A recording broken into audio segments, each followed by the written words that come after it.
Ladies and gentlemen, good day and welcome to Hitachi Energy India Limited Q4 analyst call. At this moment, all participants are in listen-only mode. A question and answer session will be conducted towards the end of the call. At any time during the call, you may click on the audio question tab below the media player and join the queue to ask questions.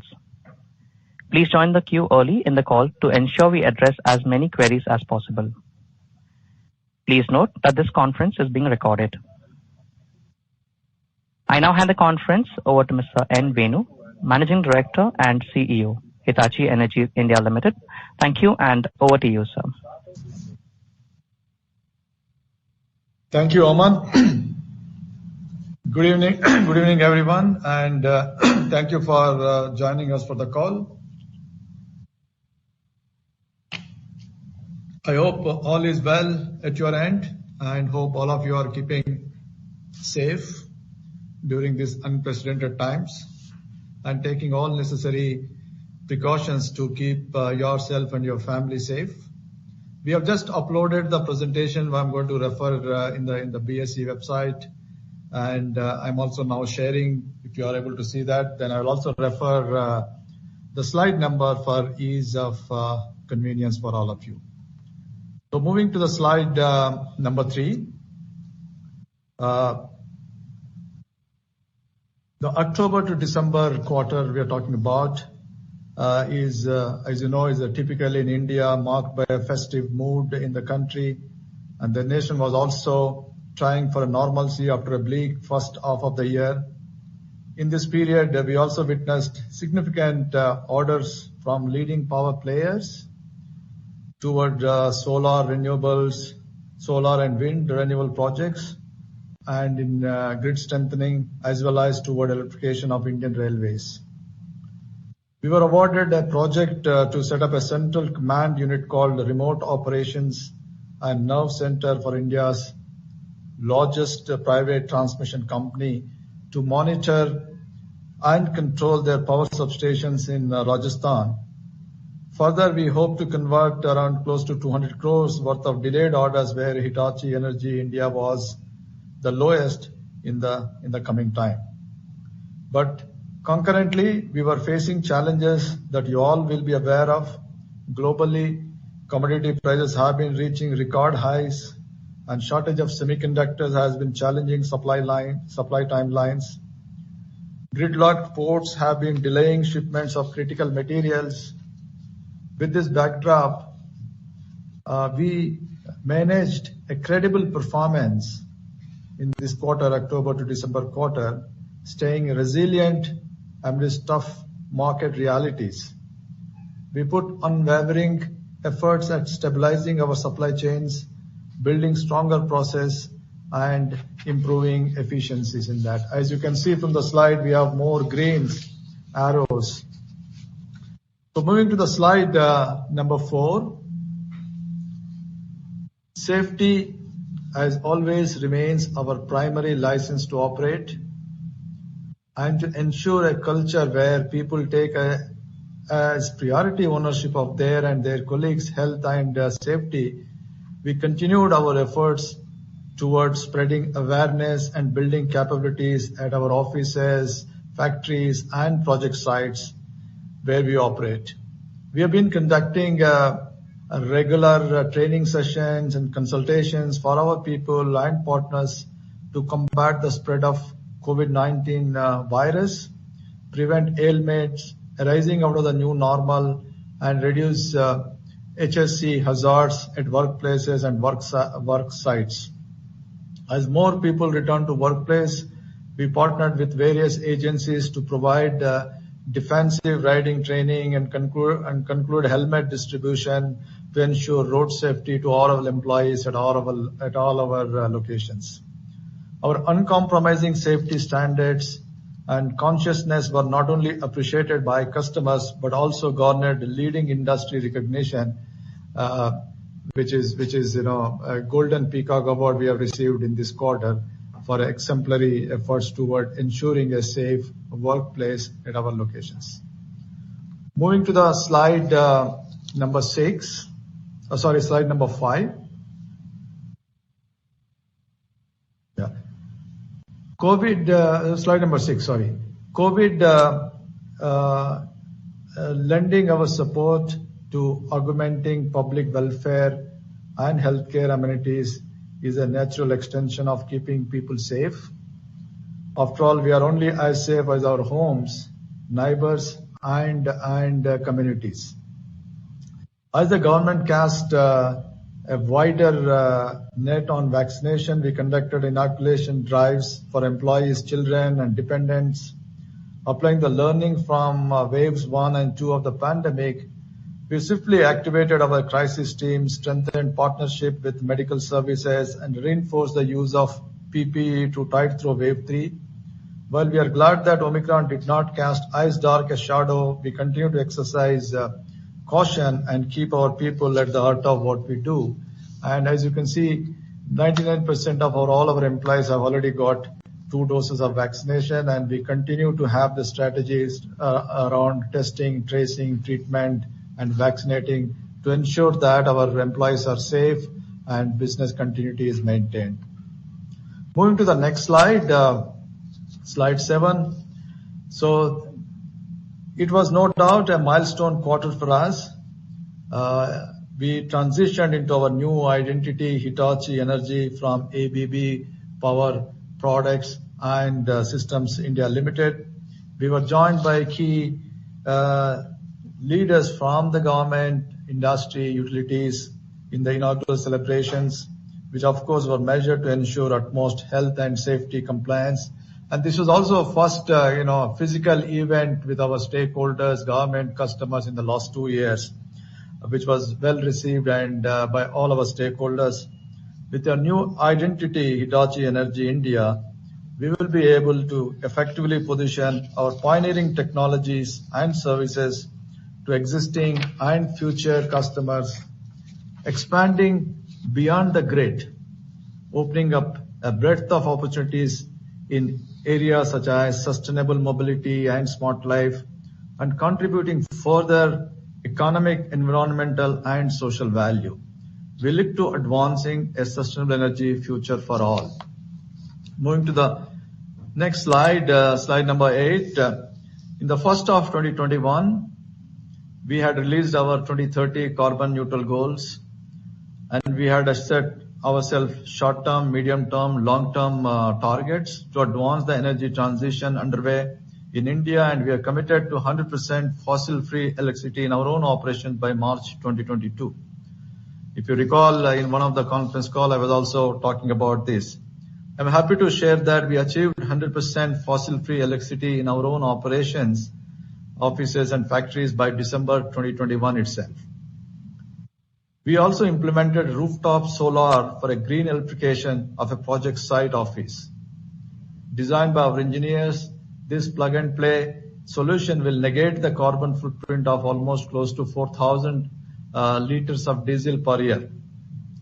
And as we strive to achieve our goals, we constituted an environmental, social and governance committee, ESG committee of directors, to track our performance and provide an outside-in approach to help us with an urgency also reflected in the government's commitment on climate action at COP26.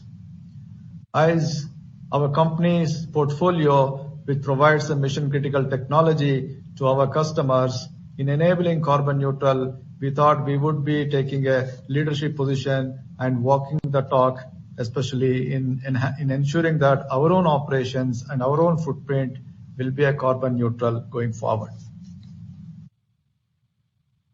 Moving to the next slide, slide number 9. We echoed the shared goal of accelerating a carbon neutral future across our business actions.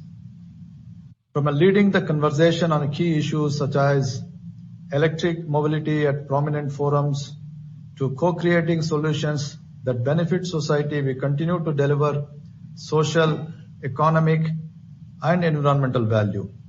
Besides commissioning nation-building projects such as the Kanpur Metro, we also worked with the local authorities to ensure that social infrastructure was robust enough to cater to local needs. We collaborated with customers to address the needs of an evolving energy landscape such as evaluating reliable integration of renewable in the energy mix of many private utilities and upskilling the human capital to manage an increasingly digital grid. Example of that is, as you can see in this, we have signed an MOU partnership with the Tata distribution companies to shape the future talent using our technology, our portfolio, and our footprint. Moving to the next slide.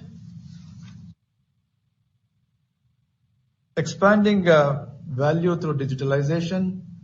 Digitalization is steadily percolating through the grid in our own operations as well as that of our customers in industries and in T&D utilities. In the 3 months of the quarter, October to December period, we conducted over 150 remote factory acceptance tests, a process where customers can virtually test the products such as transformer, high voltage, GIS or automation before signing off for delivery, a tool essentially in a world with a travel restriction. And we have started this process since day one, and we continue to engage with our customers with this remote factory acceptance test. With the steel major, we entered into a digital partnership agreement facilitating a combination of asset management software with our expertise, enabling equipment and O&M managers to reliably and cost effectively optimize system performance and protect the crucial assets, rail care. And the third example on the digitalization is, as I was telling you before, we have received an order to setting up a remote operations and nerve center, RONC, or a central command unit to monitor power substations in Rajasthan. The state is a leader in solar energy and aims to add 30 gigawatt worth capacity by 24-25, which will introduce more intermittency into the grid. The RONC will offer real-time monitoring, control, and protection of mission-critical power assets via intelligent electronic devices. It will help power operators take timely, even preemptive actions to maximize product efficiency and prevent costly disruptions. These are just examples to show how our foray into digitalization of the entire value chain, not only from our own operations, but also the customer assets. Moving to the next slide, 11.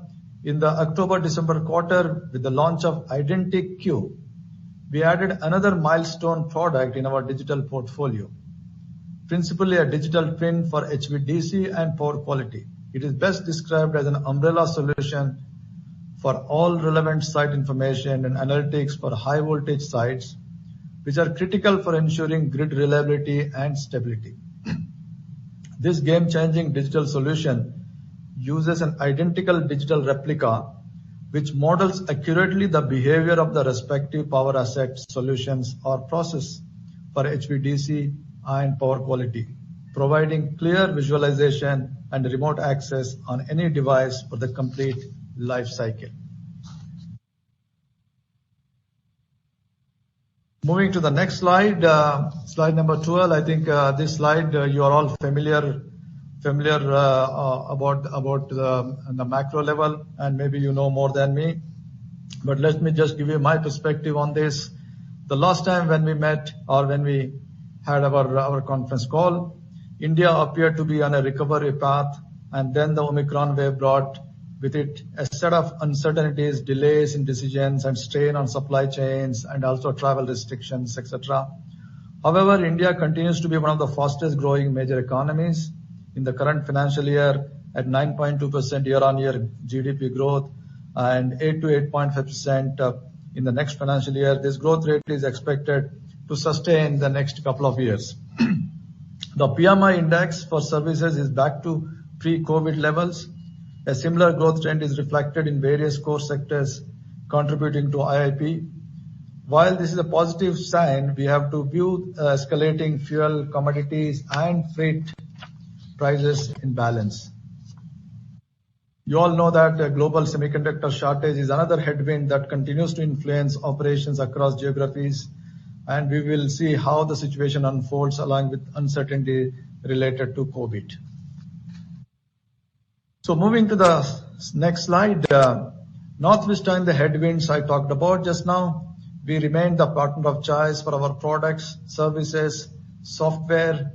Utilities drove about of the order book in this quarter through product orders for grid strengthening and power quality, products and automation for monitoring and integration of renewable. We won major orders from leading power players towards solar and wind projects, as well as toward Indian Railways, electrification and metro rail, in line with our key focus areas for business growth and our Vision 2025 focus areas. On a year-on-year basis, orders from data centers declined due to high base, yet with the proposed reclassification in the recent budget of data center as harmonized infrastructure, coupled with the rising demand, we are confident that the sector will normalize in the coming quarters. Products led our order book, especially through the direct sales, indicating our shifting center of gravity towards more technology-driven solutions and our end customers' evolving preference towards that. Moving to the next slide, slide number 14. Exports, as we have been talking almost every quarter, continue to lift orders, contributing approximately 25% to the order book in the December quarter, with an increased contribution from our feeder factories. As you recall, our strategy of exports is to take from 20 to 25% over a period of time, and I'm happy to report you that we already reached 25% in this quarter, and on an annualized basis, we have reached almost 23%. Solid demand came from key utilities in South Asia and South America for our high voltage products and grid integration projects. Despite current logistical logjams and increasing freight cost, export orders clocked a third consecutive quarter of year-on-year growth, studying our progress towards the goal of 20-25% range of order book. Traditional retrofitting, diagnosis, spares and extension from utilities, steel majors, and metro customers continue to contribute to our service portfolio order book. Some of these orders were secured through synergies with Hitachi as well. In addition, we received remote and on-site service and maintenance orders from a steel major and other heavy industries for their electrical devices. Our consultancy business continued to draw demand for renewable studies from India and around the world, and system studies for petrochemicals, mining and automobile industry houses. From existing installed base to the newly diversifying, we saw immense trust from our customers to be their partner of choice, even during turbulent market conditions. Moving from exports and service to profit and loss statement in the next slide. We were able to reliably deliver on their faith through these challenging times by sticking to our three-pronged strategy put in place at the peak of the pandemic, that is, protecting our people, preserving business continuity, and preparing for the new norm. Even amidst commodity market and supply line tribulations, we delivered a credible and sustainable performance. As of 31st December 2021, our order backlog stood at 4,733 crores, which is expected to unlock revenue streams in the coming months. Recovering to pre-pandemic level, revenue was 1,137 crores, up 9% year-on-year. Profit before tax after accounting for a one-time reimbursement of reorganization expenses was 83.4 crore, up 10.3% year-on-year. Supply chain disruptions emanating from port delays weighed on process timelines. This, coupled with increased commodity and freight cost, slowed our march towards target margin corridor. Operational EBITDA stood at 89.5 crores December quarter, with EBITDA margin of 7.9%.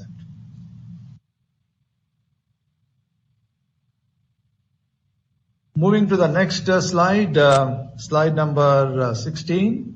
You have seen all this union budget, and I'm sure all of you are aware about it. Let me also just give a snapshot from our perspective. Looking into this union budget 22-22 basically it set a broad vision for the Indian economy for the next couple of years. through 4 pillars of development. You all know that it's a PM Gati Shakti, inclusive development, climate action, and energy transition. It's a budget, in our view, is a budget for a change, budget for a growth, and also for the future. It definitely touched on all levers to multiply growth and opportunity using public funding as a linchpin to attract private sector spending. A climate responsive budget, there is a lot of focus in energy transition where we operate. An additional 19,500 crores crore for PLI manufacturing high efficiency solar modules, and an allocation of 1,400 crores for 123 megawatt hydro and 27 megawatt solar projects in financial year 23.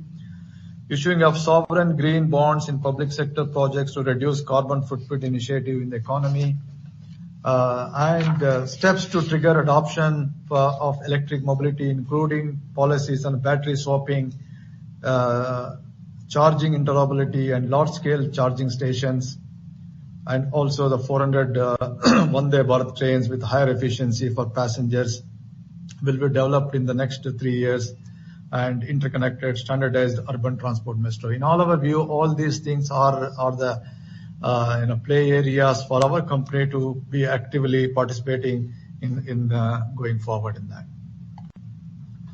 Coming to my last slide, priorities, and it's crucial that we take on the challenge of accelerating the pace of change to reap the benefits of this energy transition. And we are seeing this energy transition happening in every part of this world, and including in India. We see ourselves playing a leading role through our digital and energy platforms as a partner of choice for our customers and for the industry. Our key focus will remain protecting our people, preparing ourselves to tackle the vagaries of the pandemic-induced new norm, shaping an agile supply chain, being selective in our contracts, and revisiting long-term agreements with customers and suppliers as the price trajectory of commodities and freight remain uncertain. You all know that these kind of elevated commodity prices are, we have not seen these kind of things in the last several years. And this is unprecedented changes taking place, especially on the commodities, freight, and port log jumps. As I often say, we are invested in India for the long term. We will continue to build indigenous capabilities in high growth segments such as rail, data center, transmission, renewable, automation, HVDC, power quality, etc., that are also pillars in the government's forward-looking budget, and leverage the same for expanding our export base to make in India, for India, and for the world. And to do so sustainably, we will invest in ourselves towards reaching net zero in our own operation, as well developing a diverse talent pool that is equipped to nurture the rapidly evolving energy landscape. As a pioneering technology leader, we'll continue to collaborate with the customers and partners to advancing a sustainable energy future for today's generation and those to come in that. We would like to grow the organization to be more sustainable, flexible, and secure. With that, I really want to thank you, all of you, for your attention. Ladies and gentlemen, I would now like to open the channel for your questions. Thank you. Thank you very much. We will now begin the question and answer session. To ask a question, please click on the audio question tab below the media player. Click on OK on the pop-up to mute your webcast and proceed with the Q&A session. The operator will announce your name when it is your turn to ask a question. Please unmute your microphone while proceeding with the question. Ladies and gentlemen, we will wait for a moment while the question queue assembles.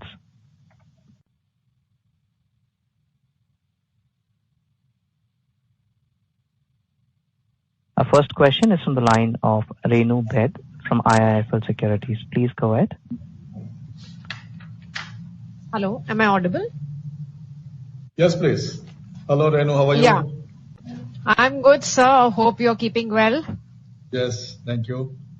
Sure, but the current quarter results were definitely not as good as they were expected.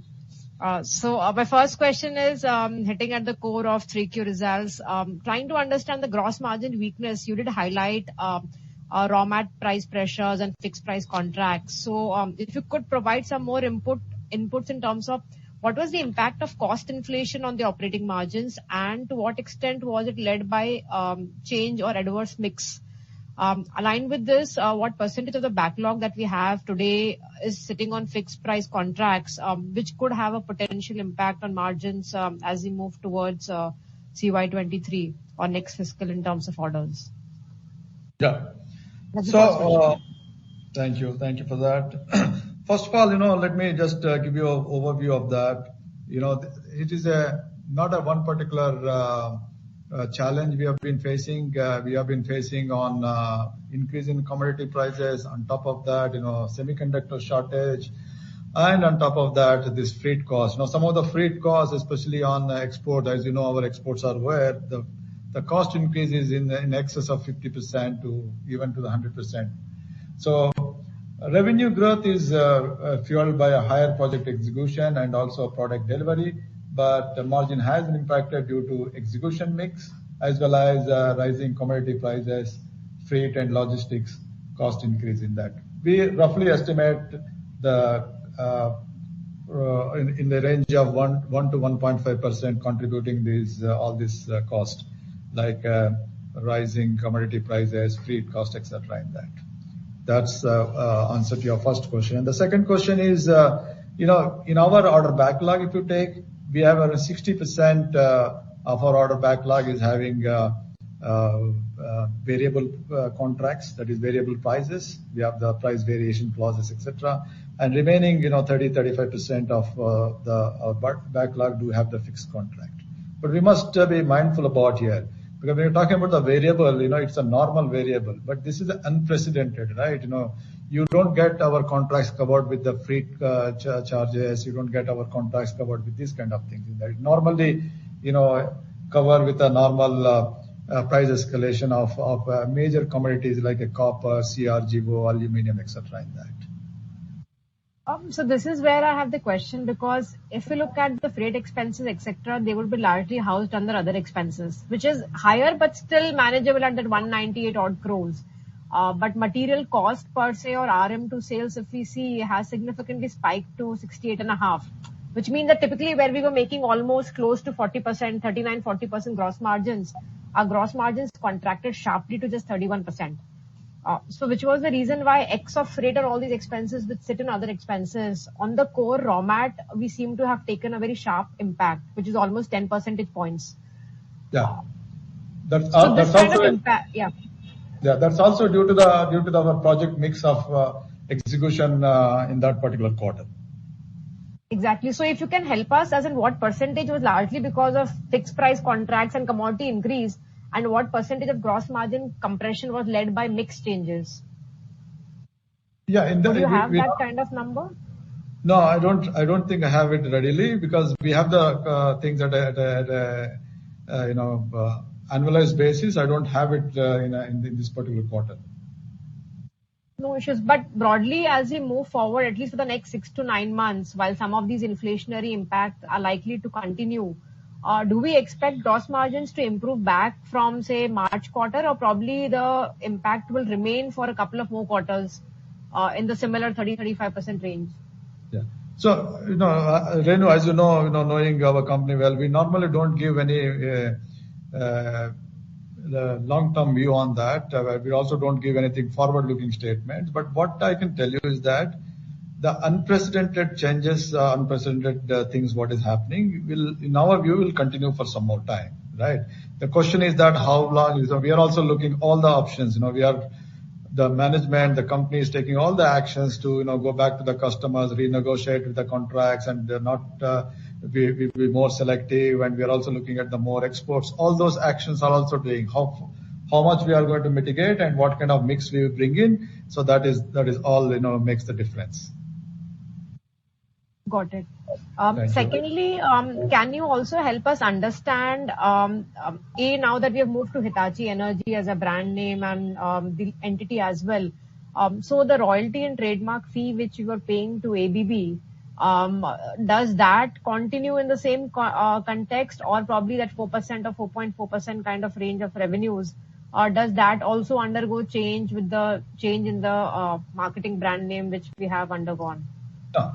As you know, we have been taking also, when talking about the royalty, our core technology, when we are part of the ABB, is also moved to our new company, right? Hitachi Energy, the R&D spend, the technology. So those things, if you really want to, for example, I have shown you the new product which we have launched in the last quarter, that iconic. All those things needs the investments, right? So we need to continue to provide, because the energy transition is a very big thing taking place in that.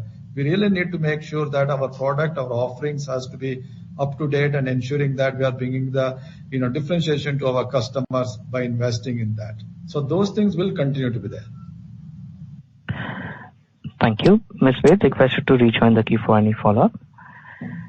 Our next question is from Parimal Mithani from Credential Investments. Please go ahead.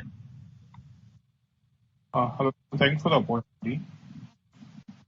Thank you. Hello. Hello. Yeah. Yes, sir. Thanks for the opportunity. So, Sure. in terms of your order book, since the government has announced the capex side, how do you see going forward in terms of opportunity side, if you can highlight for us? And because we are out of right, just year of sales going ahead. So how do you see that from that point? Sorry, your voice was breaking. Can you please repeat that? So, first, in terms of this budget announcement in terms of capex on the infrastructure side, you already highlighted in your presentation. But if you can throw light in terms of the opportunity side for Hitachi Energy, it's specific to the entire thing, and the addressable market basically. And secondly, in terms of the order book, so we have, from my understanding, we just have a lot of orders with us in terms of order book. So how try to price that? Sorry, your last question, I could not hear you. In terms of order book, just order book. So it's okay. Let me answer the first question. If the line is clear, then you can come back.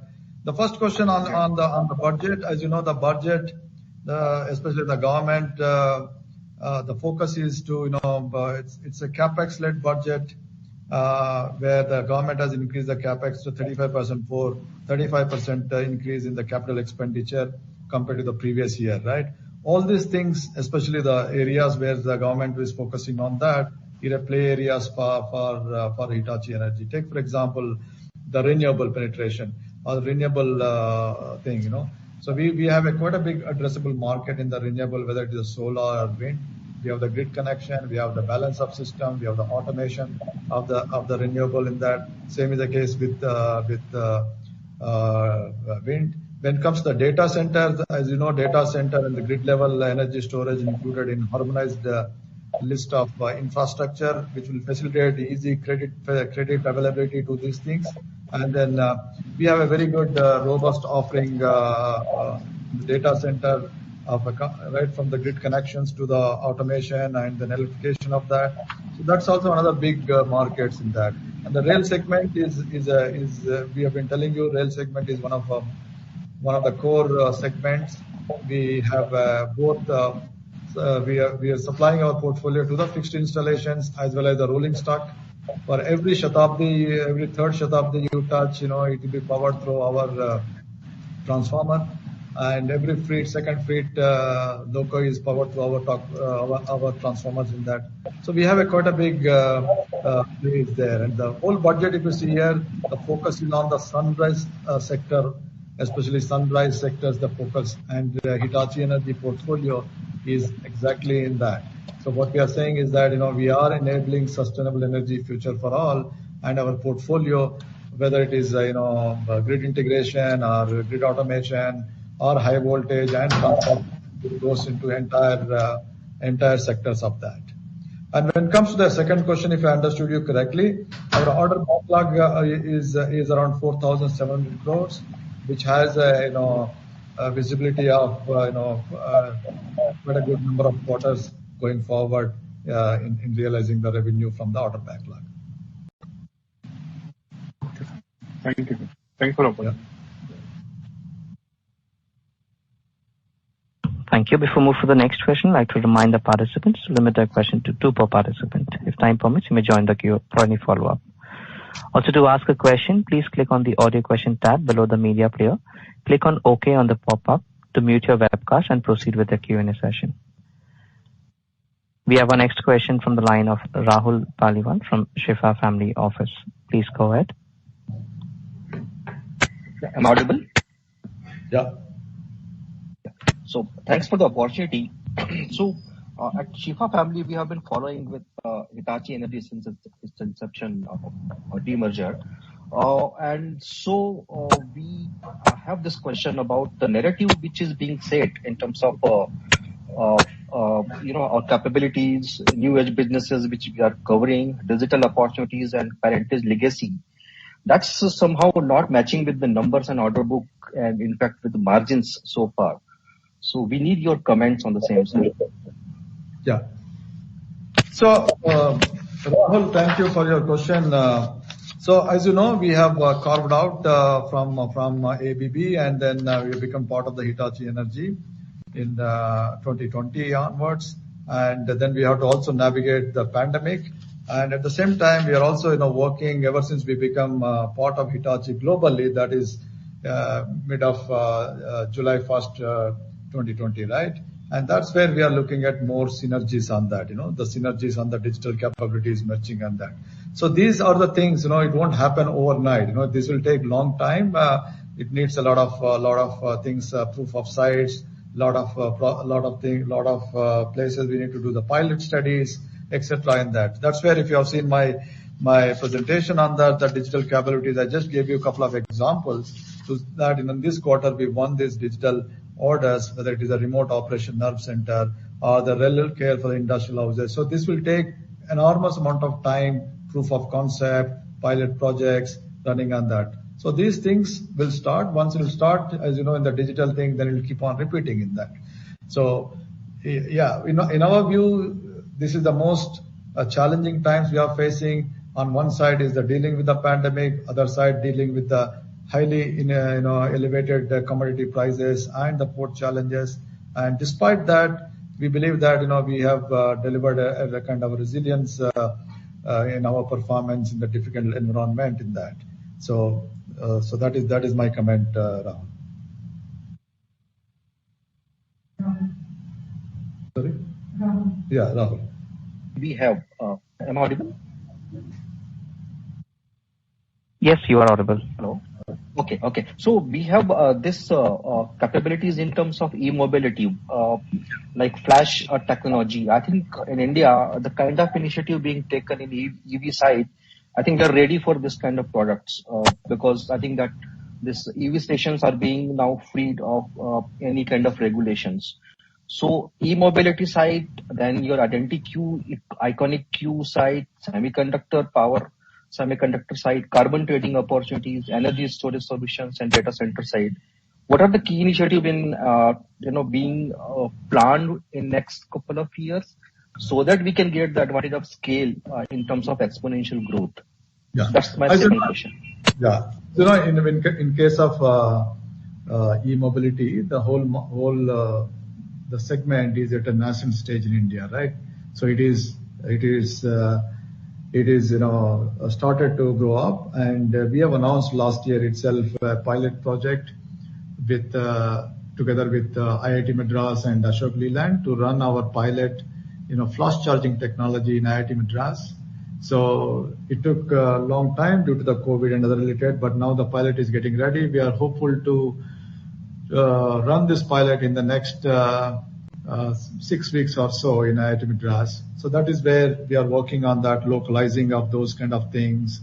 How do we ensure that this technology is fully indigenized locally and build the local capability? So that is where it takes time to do that. But we have a clear plans that play a very I would say active role in our share of the e-mobility going forward, where e-mobility is that we create complete the charging network, our grid emotion flash and grid emotion fleet technologies, where we can create a mass charging technologies like a depot charging or airport charging or so on and so forth for not only for the buses, but also four-wheelers. So that plans is very on.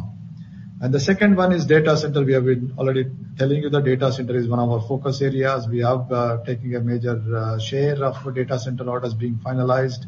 And we are every minimum 1 out of 3 data centers we are powering at this point in time. You name whether it is global data centers or the local center. And when it comes to the energy storage is also another key area. So all these things are very nascent stages. They are coming here. We are working behind the doors to look at what is the technology we have to bring in. So here the technology need to be affordable here. So we are bringing it to see that we localize it, we customize it, we bring it to the price point which is sellable in Indian market. All those things are actions, and they're all very clear growth dimensions, and we are at it. Thank you. Thank you, Mr. Paliwal. Request you to join the queue for any follow-up. We have our next question from the line of Priyank Chheda from Standard Chartered Bank. Please go ahead. Yeah, hi. Thank you for the opportunity. So my question is with respect to the order inflows. Broadly the order inflows has remained in a very in a flat range of 900 to 1,000 crores quarterly. And given the tailwinds and the priorities of 2022-23 that we have, what can be the size of order inflows one should expect, and particularly also on, if you can guide us on the HVDC order that we were expecting to come, and we had one order under bidding. So what can be the size of that order, and by when we can expect the outcome of that? Okay. So when it comes to top line, as you know, we don't give any guidance or forward-looking statements, but what we can definitely give you, which we have been continuously saying, that we are taking several initiatives, and with that initiatives, we will be in a position to grow faster than the market. Even though last quarter we have grown around 13% compared to the previous quarter. And if you really look at the market is not growing at that. If you take an annualized year, 1 year, so we have almost close to double-digit growth in the orders, slightly lower, 9% or so. So the market is not growing that kind. If you really take the whole of the market at that, there may be some segments are growing higher, some segments are growing lower, but if you really look at the whole market, the market is growing in the last year in the range of 4 to 5%, whereas we are growing almost double in that. So that is the strategy we have adapted. We want to grow higher than the market, faster than the market, as we are taken several actions upfront. So we would like to maintain the same thing, and we are adding more products. We are also expanding our factories, and we are also now looking at exports more intensely because we are taking the exports upfront. So those things will continue to be there in that. When it comes to the HVDC project, as you're talking about, maybe you're talking about the Leh project. I think this is, the bid for one is, you're talking about the Leh project, which is almost a 5 gigawatt capacity. What we understand now that the government of India has asked the PGCL to execute this project. This is quite a big project, close to anywhere between 11,000 plus crores of project, and in a very complex environment. And this is the opportunity, all of us, we are, especially our company, is looking at it. And this also needs a lot of local manufacturing, and that's where we are setting up our factories to see that we bring more and more local content for this project to offer in that. Thank you. Mr. Chheda, request you to join the queue for any follow-up. Our next question is from the line of Ranjit Shivram from Mahindra Manulife Mutual Fund. Please go ahead.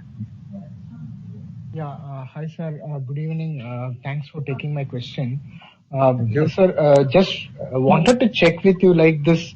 Now, if you look at Mumbai Metro, the propulsion system is supplied by Hitachi Energy, and the traction transformers for that is done by Hitachi Design. So, is it is it supplied by our factory, the traction transformers for those Mumbai Metro? Yeah. Just wanted to understand. So then, going forward, like for this high-speed rail and other large projects, Hitachi can play a major role. So, does that open up a huge opportunity for us as a company? Yeah, just to clarify to you that propulsion system we don't manufacture. Okay, so our range of products for the railway segment is traction transformers and trackside transformers and fixed installation, SCADA and automations in that. So as I told you, rail segment is one of the biggest growth segment for us, and we continue to grow in the rail since several quarters. And then when it comes to the high-speed rail, is also one of our focused project. We have a huge opportunity in the high-speed rail going forward in that. And that is a one project where we are looking synergies with the Hitachi. As now we are part of the Hitachi, so we are also qualified for a step component to leverage as part of that. So as a follow-up to that, it is as per Hitachi design. So in that case, whom do we pay the royalty for, and what will be the amount? Because now it's more of a Hitachi company, right? So and what is the range of royalty now, which is that reduced? If you can throw some clarity on that. Okay. So our company, which is Hitachi Energy in India, our parent company is Hitachi Energy. Hitachi Energy headquartered in Zurich. Okay. And Hitachi Energy is part of Hitachi's thing. The royalties we continue to pay it to Hitachi Energy. Hitachi Energy is Zurich. Okay. And our product are technology based, and that's what I was explaining, which require our Hitachi Group technology for bringing out the new products, new systems, for which we need to pay royalty and technology fees, because resultant technology holder is the global company, and accordingly the royalty is paid to the global company, that is Hitachi Energy Limited in Zurich. Currently, royalty paid is approximately around 4.1% of our revenues, and we believe that with so much changes taking place, so much of new products we have to come, especially on the sustainability of iconic brands and those kind of things, we continue to pay these kind of royalties, which is very, very important for us to be the leadership position in this particular portfolio and technology. Thank you. Our next question is from the line of Raj Rishi from DCPL. Please go ahead.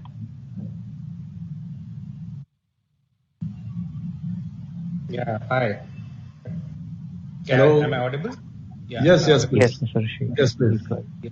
Yeah. Any plans for taking advantage of the PLI scheme? Do you qualify for any of the schemes which have been announced? No, we are looking at on the electrical vehicle charging equipment. We are actively looking at it in that qualify for the PLI scheme in some states, and we are actively looking at it. Okay. And how is you have number of entities in India which are Hitachi entities, one of which is the listed entity, right? Yeah. So how do you segregate the business? Is it Hitachi Energy, so that duplication, that kind of stuff doesn't happen? No, technology. Tell me. Okay. Business related entity is only one entity, that is Hitachi Energy India Limited.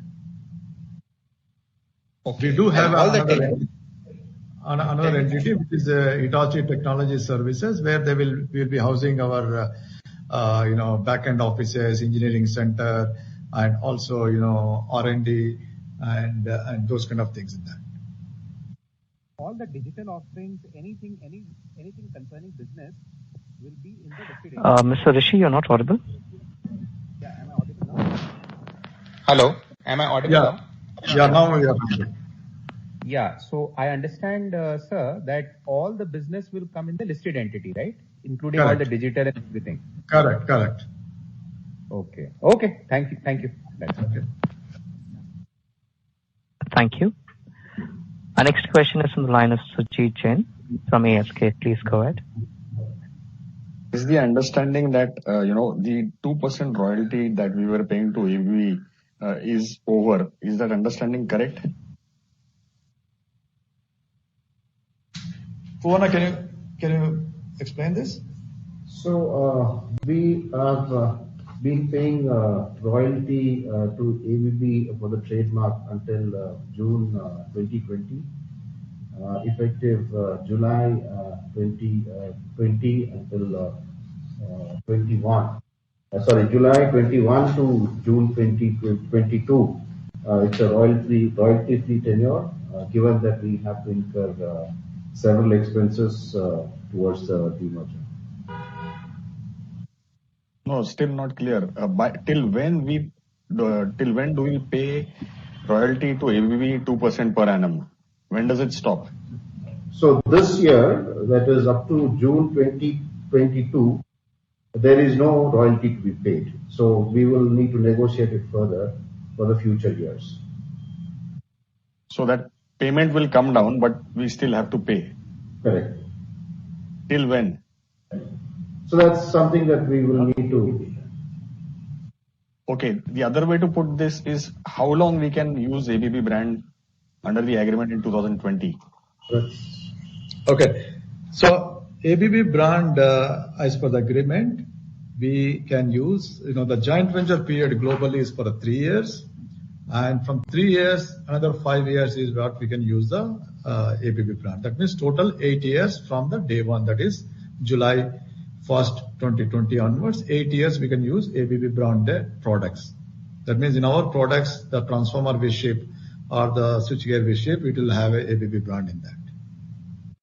Got that. But which also means that for these 8 years, we cannot compete with ABB in their lines of businesses. For example, in Lumada, we can practically offer our solutions not just in, high voltage, they can be even in low and medium voltage, but till then we cannot offer, right?